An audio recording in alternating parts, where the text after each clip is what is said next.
सत्य दर्शन, हमारी नजर, हमारी परख। ईस्ट निर्माता परिषद वाराणसी के तत्वावधान में आज मैदान स्थित पराड़कर भवन में एक प्रेस वार्ता किया गया, जिसमें मुख्य मुद्दा अच्छी गुणवत्ता का कोयला उचित दर पर तत्काल सुलभ कराने की व्यवस्था प्रदेश सरकार करे। जीएसटी 5% से ज्यादा न हो, बढ़ोतरी वापस लिया जाए। 1/4 मशीन तथा भट्टे संबंधित अन्य मशीन पर सरकार कम से कम 50% सब्सिडी प्रदान करे। मिट्टी खनन पर नियम कानून आसान बनाए। अच्छी गुणवत्ता की एक तथा प्रदूषण मुक्त ईंट भट्टा चलाने वालों को पुरस्कृत एवं प्रोत्साहन देने की व्यवस्था की जाए। लाल ईंट का प्रयोग सरकारी कार्यों में अनिवार्य हो। अगर उपभोक्ता समस्याओं का निदान सरकार नहीं करती है तो ईंट उत्पादन प्रभावित होगा। लगातार मूल्य और बढ़ेगा तथा कोयला आदि के अभाव में भट्टे बंद करना हमारी मजबूरी होगी। पत्रकारिता वार्ता में उपाध्यक्ष ओम प्रकाश बलदानी, महामंत्री शिव प्रकाश सिंह, कोषाध्यक्ष हीरालाल यादव आदि लोग मौजूद रहे। आज की प्रेस वार्ता इसलिए कि ईंट भट्टों की बहुत बड़ी समस्या उत्पन्न हो गई थी। 1 महीना मैं वेंटिलेटर पर रहा और आज आपके बीच में रूबरू होने आया हूँ कि रूबरू होकर ईंट भट्टों की समस्या रखूँ, जिंदा हो गया हूँ, इसलिए आना भी बहुत। किन किन समस्या से इस समय हमारी प्रमुख समस्या कोयले की है। पिछले साल जो कोयला 8,000 मीट्रिक टन 10,000 था वो 16,000 मीट्रिक टन हो गया। जो कोयला 12,000 मीट्रिक टन था वो 18,000 हो गया।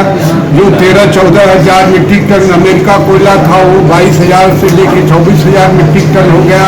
तो पहली समस्या कि हमें कोयला जो हमारी आवश्यकता है उतना कोयला हमें उचित दाम पर मुहैया कराया जाए। दूसरी समस्या कि जीएसटी सीधे 5% से बढ़ा के 12% कर दीजिए, उसको तत्काल वापस लिया जाए। तीसरी समस्या मिट्टी की है। पूर्वांचल में छोटे छोटे काश्तकार हैं, बिस्सा अगर कहीं मिट्टी मिल जाती है उसको हम अगर अपने भट्टे पर ले आते हैं तो उसमें पुलिस का हस्तक्षेप, खनन विभाग का हस्तक्षेप, इसको सरल बनाया जाए। मैं ये नहीं कहता हूँ कि इसके पीछे कोई अवैध धंधा करने वाला मिले तो उसको तत्काल उसको जेल भेज दिया जाए, हमें कोई आपत्ति नहीं है।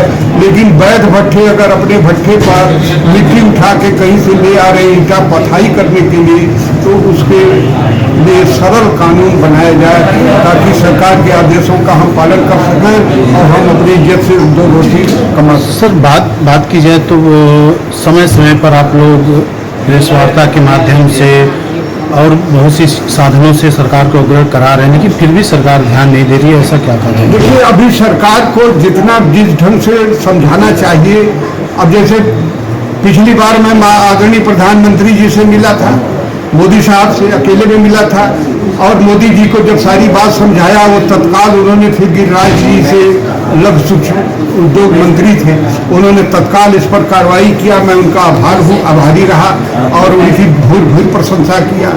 अब ये बात धीरे धीरे हम वहाँ तक भी पहुँचाएंगे और माननीय योगी जी या माननीय प्रधानमंत्री जी इस बात को सुनेंगे और विचार करेंगे तो निश्चित है कि इस पर कोई कार्रवाई करेंगे।